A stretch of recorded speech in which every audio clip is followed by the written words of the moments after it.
उनकी तो क्लास है कंप्यूटिंग टूल्स की, वो कह रही हैं बच्चे मॉर्निंग वाले। ये चलो अल्लाह के सपोर्ट फिर आपसे गुफ्तगू होती है फिर अभी। अच्छा कल की गुफ्तगू में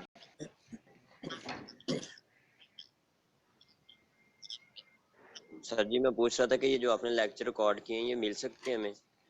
जी सर ये जो आप लेक्चर रिकॉर्ड करते हैं ये मिल सकते हैं हमें?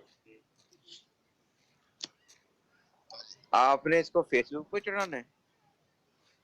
सर जी कुछ दोस्त ऐसे हैं जिनका नेटवर्क नहीं होता, जो अच्छा क्लास नहीं ले पाते। तो आप उनसे कहो ना कि वो मुझसे राब्ता कर लिया करें। अब तो अगले वीक का अब तो मिड टर्म होने लगे हैं। सर अगर ये रिकॉर्डिंग मिल जाए तो वो इनसे वो प्यार कर सकते हैं। रिकॉर्डिंग में असल में बात ये होती है कि बात ऐसी भी हम बात कर लेते हैं जो जो लेक्चर के हवाले से नहीं होती या थोड़ी सी दाएं बाएं करके होती है। कोई मसले मसाइल हैं आपस में आप लोग डिस्कस कर लेना, उनको आप लोग थोड़ा सा टाइम दे देना। और अगर उसमें कोई फिर भी मसाइल रह जाते हैं तो वो फिर मुझसे यानी कि पूछ सकते हैं, वॉइस कॉल कर ले, मैं इंशाल्लाह उनको बता दूंगा। कितने को लोग हैं इस तरह के, इस तरह के सर कितने के ज्यादा लोग तो हैं? नहीं है, 3-4 हैं सिर्फ। हाँ तो 3-4 की तो हम व्हाट्सएप के ऊपर वॉइस कॉल भी अरेंज कर सकते हैं अगर कोई ऐसा कोई इशू है। देखो ना इसमें बात ये है ना कि जैसे BS 8 मॉर्निंग है, BS 8 इवनिंग है, MSc 4 मॉर्निंग है, आप लोग हैं, आप लोग इवनिंग के स्टूडेंट्स हो, ठीक है ना। अगर कोई किसी को कोई नेट का कोई कनेक्शन का मसला आ जाए वो मॉर्निंग के साथ क्लास ले ले, तुम्हें कोर्स तो वही है ना सारा, तो कोई मना तो नहीं हो जाना ना उसको, ठीक है ना। फिर भी अगर नहीं बात बनती है तो फिर वॉइस कॉल के जरिए भी हम बात कर सकते हैं आपस में। जी सर ठीक है। सर वैसा तो वैसे करते हैं कि मैं रिकॉर्डिंग दे देते हैं। चलो जो दे देते हैं वो दे दें। मेरे पास तो इसका कोई रिकॉर्ड नहीं है। मुझे तो नहीं लगता मेरे पास कुछ का रिकॉर्ड है। मैं तो बस क्लास पढ़ा के खत्म कर देता हूँ। इसमें मैं सर कोई जी यहाँ तो इसका हमें अलाउ कर दें, रिकॉर्डिंग हम खुद कर लेंगे। नहीं, गंदे बच्चे नहीं बनना, रिकॉर्डिंग नहीं करनी। रिकॉर्डिंग ये मेरे कॉपीराइट्स आ जाने इसके ऊपर, नहीं तो मुझसे पूछ लो जो कुछ पूछना आप लोगों ने, कोई हर्ज की बात नहीं है। बहरहाल हम शुरू करते हैं। सर मिड 19 तक स्टार्ट हो रहे हैं या 26? जी नवी, सर मिड 19 तक से स्टार्ट हो रहे हैं या 26 को? बस ये नेक्स्ट वीक में स्टार्ट ही हो जानी है। 21 का तो नहीं, मुझे तो 19 का पता है डेट जो आई हुई शेड्यूल, जो जी शेड्यूल सर में डेट शेड्यूल है में उसमें तो 19 ही है मेंशन किया गया, लेकिन जो फर्स्ट सेमेस्टर वाले एमएससी उनके फाइनल शुरू हो रहे हैं 26 को। मैंने सोचा शायद हमारे भी जो मिड है उन साथ स्टार्ट हो जाए। नहीं नहीं, आप इतनी बातें ना सोचा करें अपने लिए। अच्छा सर। हाँ उनका चूंकि सेमेस्टर लेट हुआ था इसलिए उन्होंने उनको एक और वीक दे दिया ना। तो जी आप ना इतना अपने ऊपर जेनी दौर पे अपने ऊपर दबाव ना डाला करें इतना ज्यादा। और सर रमजान की छुट्टियां नहीं होनी पहले तो यूनिवर्सिटी बंद नहीं हो जाती थी? तीन मेरे ख्याल 2 के 3 मई से हो जाएगी बंद। 2-3 तरीक से तो बस ये आप मेरे ख्याल आपके मिड टर्म होंगे ना, मिड टर्म जिस तरह होंगे उसके बाद मेरे ख्याल शायद कोई 1-2 दिन ही हो, फिर तो उसके बाद छुट्टियां हो जाएंगी। फिर रमजान ब्रेक जो है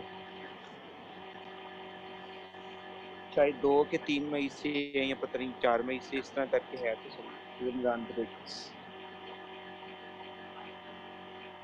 तो अच्छा जी, बहरहाल खैर हम अपनी गुफ्तगू शुरू करते हैं। सॉल्युबल ग्रुप्स के हवाले से हम देख रहे थे बातों को, और हमने ये बात देख ली थी अपनी अभी तक की गुफ्तगू में कि ऐसा ग्रुप सॉल्युबल होगा जिसमें आपके पास कोई सी भी एक सॉल्युबल सीरीज मिल जाए। और सॉल्युबल सीरीज से मुराद क्या थी कि हमारे पास एक ऐसी नॉर्मल सीरीज जिसमें आने वाला हर एक नॉर्मल फैक्टर हमारे पास अबिलियन हो जाए, और इस सूरत में जो इसकी लेंथ होती है सीरीज की वो सॉल्युबिलिटी लेंथ कहलाती है। हमने फिर देखा था कि जितने भी अबेलियन ग्रुप्स हैं, चाहे वो फाइनाइट हैं चाहे वो इनफाइनाइट हैं, सारे के सारे सॉल्युबल हैं। और चूंकि हर साइक्लिक ग्रुप अबेलियन होता है, तो लिहाजा हर साइक्लिक ग्रुप भी हमारे पास क्या हो गया, तो सॉल्युबल हो गया था। तो एक गुफ्तगू तो हमारे लिए बड़ी आसान हो गई कि तमाम के तमाम जो उनसे सॉल्युबल ग्रुप्स हैं, अबेलियन ग्रुप्स हैं और साइक्लिक ग्रुप्स हैं, ये हमारे पास क्या हो जाते हैं, सॉल्युबल हो जाते हैं। यानी कि ये बात तय पा गई कि अबेलियन और साइक्लिक ग्रुप्स में हमें सॉल्युबिलिटी को तलाश करने की कतई जरूरत नहीं है, क्योंकि सब के सब सॉल्युबल हैं और इन सब के अंदर लेंथ जो उनकी होती है, सॉल्युबिलिटी लेंथ, वो 1 होती है। सारी के सारी जुस्तजू और तवज्जो हमारी रह जाती है नॉन अबेलियन ग्रुप्स के लिए कि वहां पे सॉल्युबिलिटी कैसे मुयसर आएगी।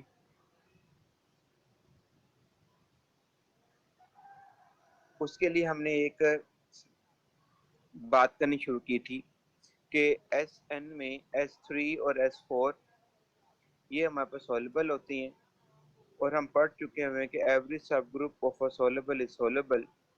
तो लिहाजा S3 अगर सॉल्युबल है तो इसका हर एक सब ग्रुप भी क्या हो जाएगा, सॉल्युबल हो जाएगा।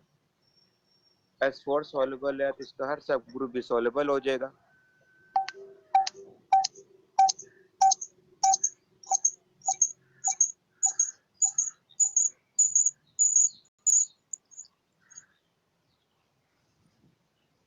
फिर उसके बाद ये बात आई थी कि SN में n बराबर 5 और 5 से ऊपर, और AN में n बराबर 5 और 5 से ऊपर,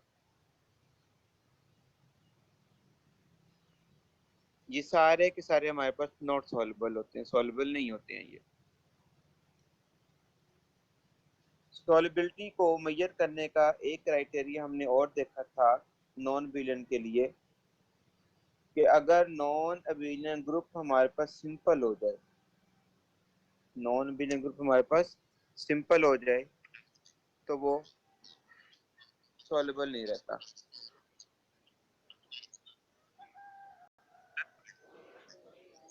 नॉन अबेलियन ग्रुप जोन से वो हमारे पास सॉल्युबल नहीं रहता।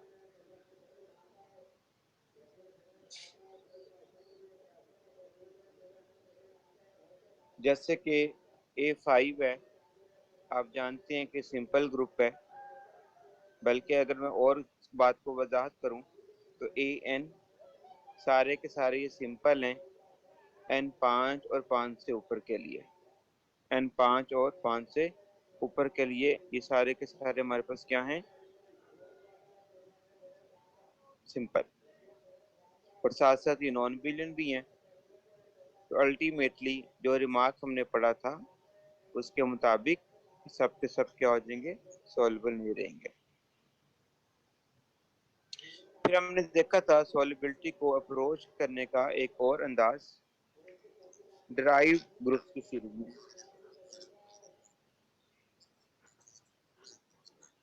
डिराइव्ड सब ग्रुप की सीरीज में कि कोई भी ग्रुप सॉल्युबल होगा अगर उसकी डिराइव्ड सीरीज टर्मिनेट कर जाए, यानी कि उसकी डिराइव्ड सीरीज में आखिरी आइडेंटिटी आ जाए, ट्रिवियल सब ग्रुप आ जाए, तो फिर हम उस ग्रुप को सॉल्युबल कहते हैं। और इस रिजल्ट को हम बड़ा मतवातर इस्तेमाल करते हैं अपनी बातों को करने के लिए। जैसे कि आप जानते हैं कि जब हमने कम्यूटेटर सबग्रुप्स को स्टडी किया था, तो हमने ये बात देखी थी कि अबेलियन ग्रुप के हवाले से कि ग्रुप जी जोन सा ये अबेलियन होगा अगर इसका पहला डिराइव्ड ही आइडेंटिटी आ जाए। इसका मतलब यह हुआ और कि अबेलियन ग्रुप में डिराइव्ड की पहली ड्राइव के ऊपर, और उधर से हम जानते हैं कि हर अबेलियन सॉल्युबल होता है। तो इन दोनों बातों को अगर मैं यकजा करता हूँ तो क्या बात समझ में आती है कि जो ये रिजल्ट है सॉल्युबिलिटी का डिराइव्ड सब ग्रुप की सीरीज के हवाले से, तो यहाँ पर अगर n बराबर 1 पुट कर देंगे, जो हम g की ताकत n की बात करते हैं, जो बात हमने लास्ट टाइम स्टडी भी की थी, अगर n बराबर हमारे पास 1 हो जाए तो ये हमारे पास क्या हो जाता है, सॉल्युबल हो जाता है, और ये अबेलियन के केस में होता है। नॉन अबेलियन केस में आपने याद रखना है कि कम अज कम n की कीमत 2 होगी या 2 से ज्यादा होगी, कम अज कम 2 होगी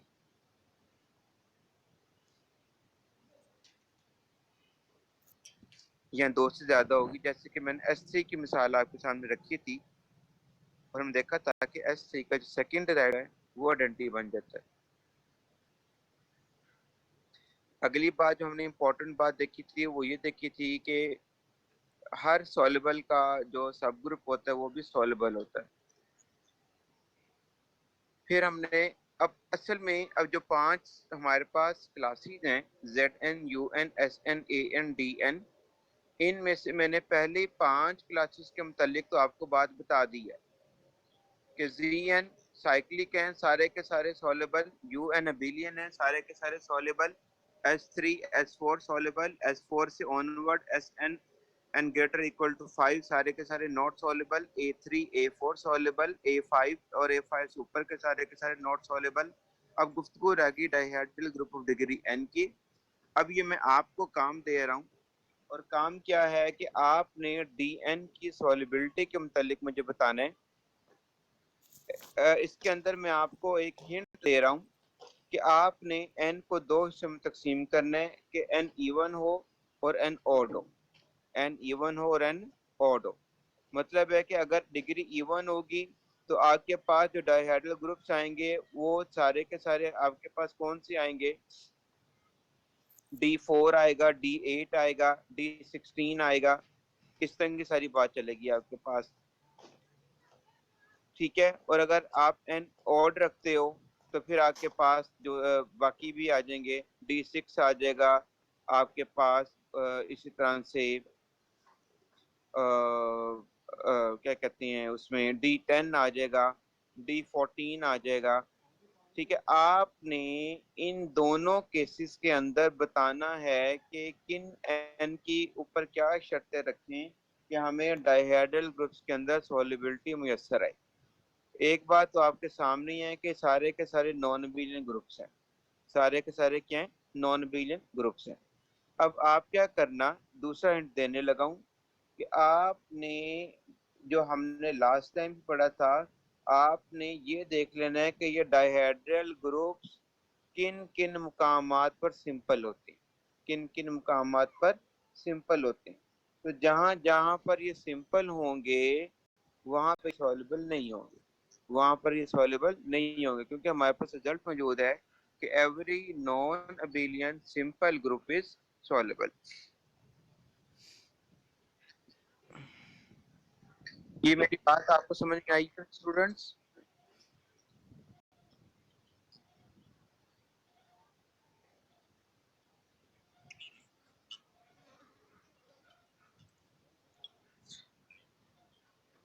हाँ जी, कोई मेरी बात सुन रहा है या जी बस? सर, आगे जी ये सर। मैं बड़ा ये मैं बड़ा इम्पोर्टेंट पॉइंट बता रहा हूँ, खास तौर पर मिड टर्म के पैटर्न के हवाले से। याद रखिएगा, मैंने आपको लास्ट टाइम भी बताया है कि आपसे मैंने मिड टर्म में एग्जाम्पल होंगे तो एमसीक्यूज ही, लेकिन एग्जाम्पल्स के थ्रू आपसे मैंने पूछना है कि इसके अंदर कौन सी वाली बात ट्रू है, कौन सी वाली बात फॉल्स है। तो लिहाजा ये जो स्टेटमेंट्स मैं आपसे डिस्कस कर रहा हूँ इनको आपने बड़े ध्यान से और तवज्जो से समझना है और इसको अप्लाई करना है ताकि गड़बड़ ना हो जाए कुछ। अब जो आखिरी बात मैंने की है वो आपसे मैंने क्या की है कि जो फाइनाइट ग्रुप्स की 5वीं क्लास है डाइहेड्रल ग्रुप की, उसकी सॉल्युबिलिटी के मुतालिक आपने मुझे बताना है कि सॉल्युबल कब होते हैं। और इसके लिए आपको मैंने 2 हिंट दिए हैं। एक ये कि आप एन को 2 हिस्सों में तकसीम कर लेना है, एन इवन है, एन ऑड है। और दूसरी बात आपने क्या जोड़ लेनी है, क्योंकि सारे के सारे नॉन अबेलियन है, आपने इनके अंदर सिंपल ग्रुप सिंपलिसिटी वाली जो शर्तें हमने पढ़ी हुई हैं ऑलरेडी, उनको बीच में ले आना है। जहां जहां पे वो शर्त अप्लाई होती होगी वहां वहां पे तो आप स्ट्रेट फॉरवर्ड कह दोगे कि ये ग्रुप जोन से वो सॉल्युबल नहीं है, क्योंकि क्योंकि हम जान चुके हैं कि हर एक non abelian simple group zone सा सॉल्युबल नहीं होता। ठीक है, तो इस बात को आप लोगों ने जरा टैकल करना है।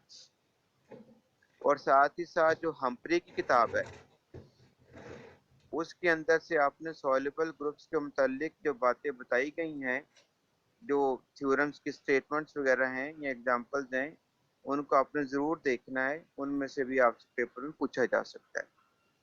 तीनों किताबें आपने पैरेलल लेकर चलानी है, विजय खन्ना की ग्रुप थ्योरी, उसकी अब्दुल मजीद की, और ये वाली हम्प्री की ये ग्रुप थ्योरी की किताब।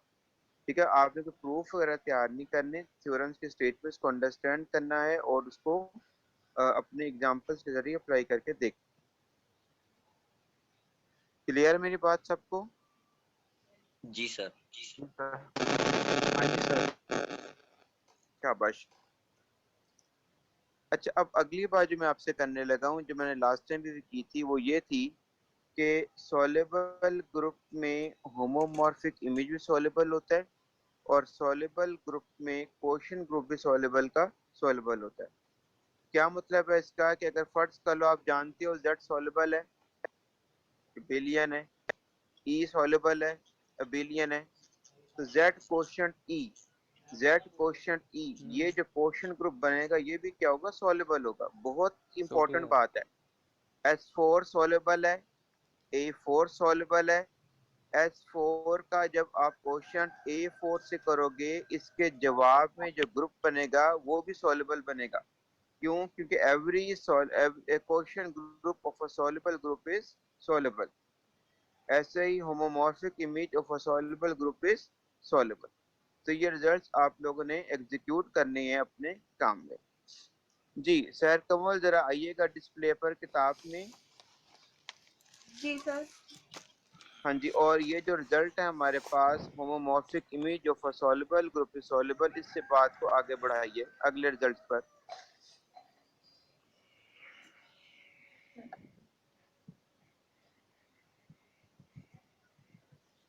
सर इससे अगला क्वेश्चन वाला है, हाँ क्वेश्चन जी, ग्रुप ये ऑफ अ हो गया सॉल्युबल। जी, आगे चलिए। सर इसके बाद एक प्रॉब्लम है, late H be a subgroup of a soluble group G if E equals to n naught is subset of n1 subset हाँ ये of पढ़ so on लेंगे, ये वो subset of नॉर्मल के हिसाब से है। ये स्टूडेंट्स आप लोगों ने इस प्रॉब्लम के स्टेटमेंट्स को अंडरस्टैंड कर लेना है। ये बिल्कुल पुरानी बातों को यहाँ पे जरा एक नए अंदाज में किया जा रहा है। जी आगे चलिए, नेक्स्ट प्रॉब्लम पर आइए। let G be a soluble group and H is not equal to identity is a subgroup of G, then show that H dash is not equal to H। हाँ जी, अब ये वही वाली बात जैसे मैंने आपको लास्ट टाइम भी बताई थी कि अगर ग्रुप सॉल्युबल है और आप उसका कोई नॉन ट्रिवियल सब ग्रुप ले लेते हैं, उसका आप कोई नॉन ट्रिवियल सब ग्रुप ले लेते हैं, तो उस सब ग्रुप का जो डिराइव्ड ग्रुप है जिसको एच डैश से वो लिख रहा है, वो कभी भी ट्रिवियल नहीं आएगा, कभी भी एच के बराबर नहीं आएगा।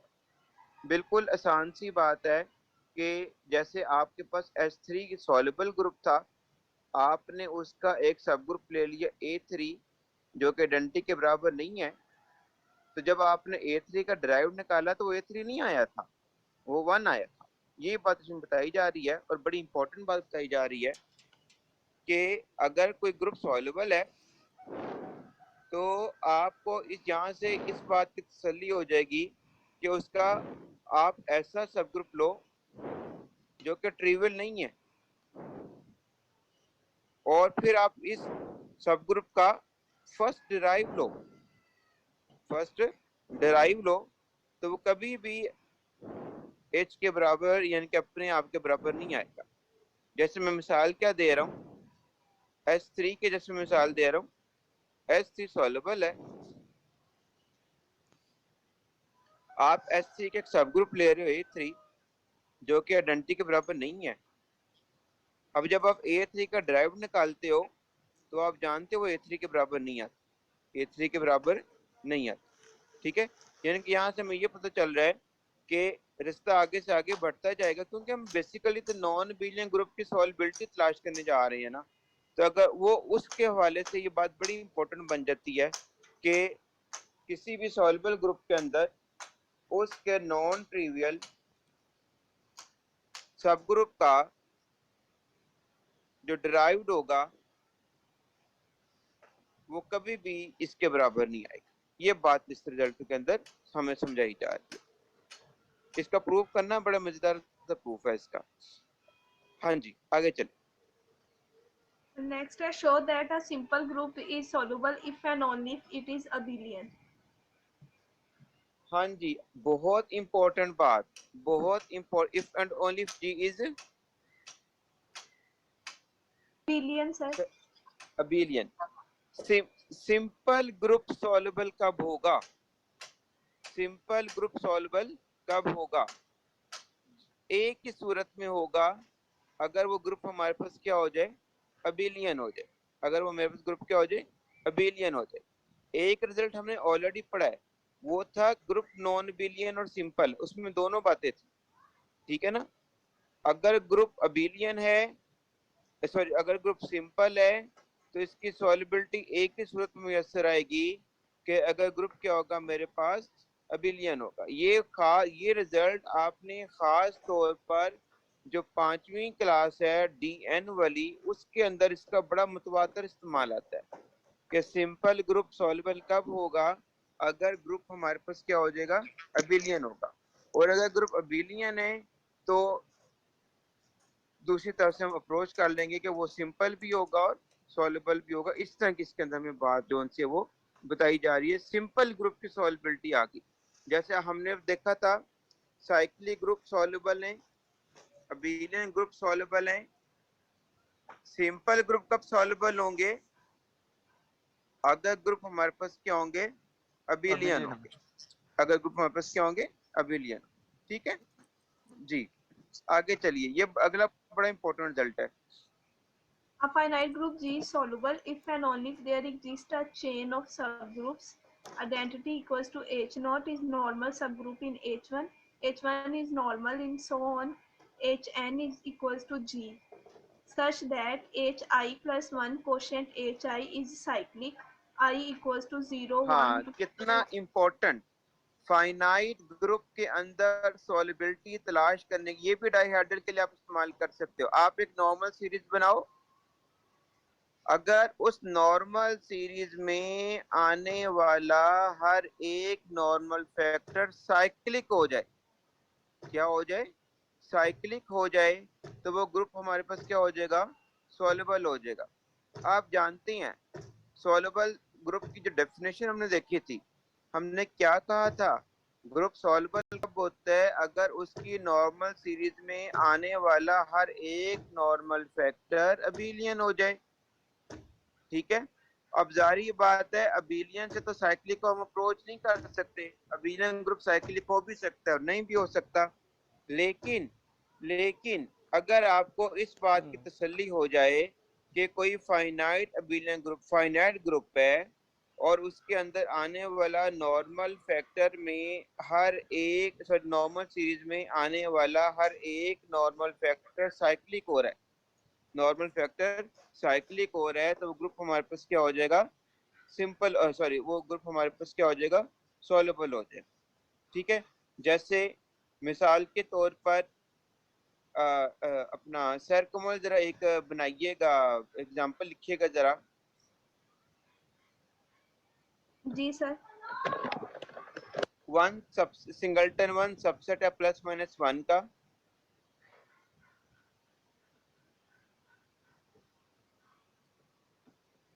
प्लस माइनस वन सबसेट है plus minus one plus minus I का।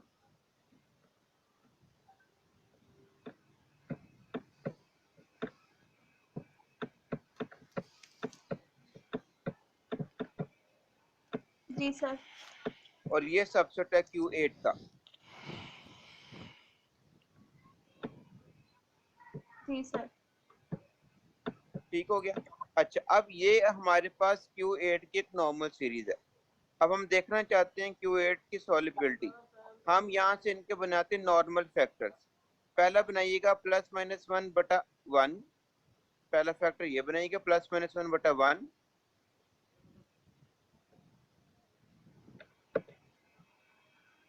जी सर। दूसरा बनाइएगा +-1 +-i बटा +-1।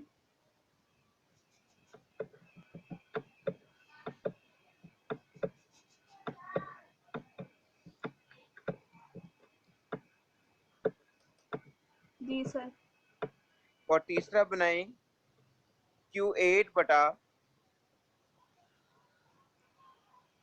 जी सर। +-1 +-i। जी सर। अच्छा स्टूडेंट, अब देखिएगा ये 3 नॉर्मल फैक्टर्स हमने बना लिए। अब हम इन तीनों के साइक्लिक होने को देखना चाहते हैं। क्या करें, इन तीनों के आप ऑर्डर ले लें, इन तीनों के आप ऑर्डर ले लें। तो आप देखेंगे, बताइएगा मुझे, आप स्टूडेंट्स बताएं, इन तीनों नॉर्मल फैक्टर्स के मुझे क्या ऑर्डर्स मिलेंगे? शाबाश बताइएगा।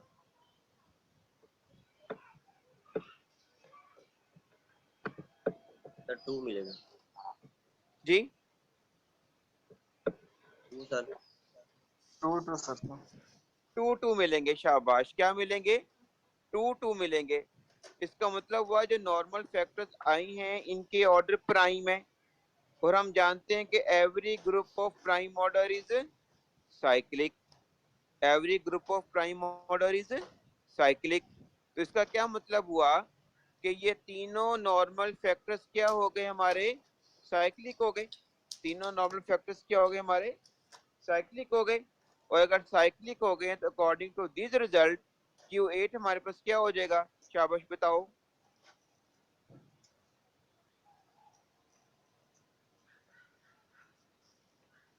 सॉल्युबल हो जाएगा ना? Q8 हमारे पास क्या हो जाएगा? सॉल्युबल हो जाएगा। ठीक है। ऐसे ही आप स्टूडेंट्स ने इन रिजल्ट्स को अपने डिफरेंट जो फाइनाइट ग्रुप्स हैं उनके लिए इस्तेमाल, और कोई नॉन बिलियन के लिए, बिलियन तो वैसे सॉल्युबल होते हैं, ताकि हमारी जो सी है वो जस्तजू में परफेक्शन आ सके किसी भी ग्रुप की सॉल्युबिलिटी को तलाश करने के लिए। जी चलिए आगे। Let n be a normal subgroup of G such that n and G quotient n are soluble. हाँ ये Then देख C is लेंगे, soluble. ये देख लेंगे, ये उस हिसाब से है, इस स्टूडेंट्स को देख लेंगे। आगे चलें।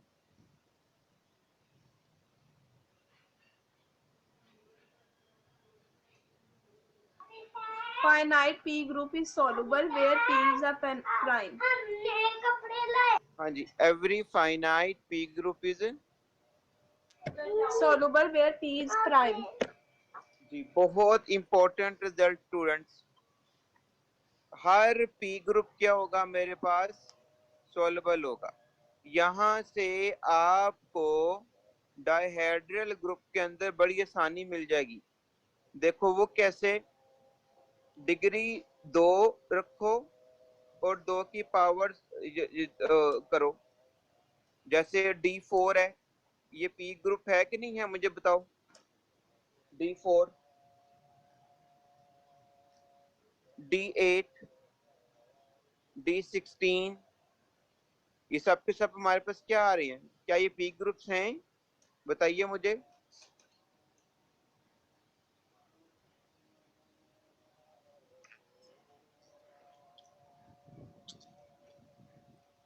हाँ जी स्टूडेंट्स, डायहेड्रल ग्रुप में बताओ मुझे, D8 जोन सा है, क्या इसको मैं पी ग्रुप कह सकता हूँ? पी ग्रुप का मतलब क्या होता है? जिस ग्रुप का ऑर्डर सिंगल प्राइम की पावर में लिखा जाए। D8 का ऑर्डर कितना है? 8। 8 को मैं क्या लिख सकता हूँ? 2 की ताकत 3। इसका मतलब क्या हुआ? D8 मेरे पास क्या हो गया? पी ग्रुप हो गया। पी ग्रुप हो गया तो इस रिजल्ट के मुताबिक ये क्या हो जाएगा? सॉल्युबल हो जाएगा। ऐसे ही D16 जो सा है उसका ऑर्डर 16 है, क्या लिख सकता हूँ? 2⁴। ऐसे D32, तो ये सारे के सारे मेरे पास क्या हो जाएंगे? सॉल्युबल हो जाएंगे। ऐसे ही अगर मैं D9 ले लूं, D9 के बाद D27 ले लूं, ये सारे के सारे हमारे पास पी ग्रुप्स आ रहे हैं, तो लिहाजा ये हमारे पास क्या हो जाएंगे? सॉल्युबल हो जाएंगे। यहाँ तक बात क्लियर हुई है सबको?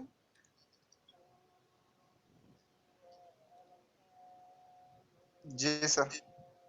जी सर।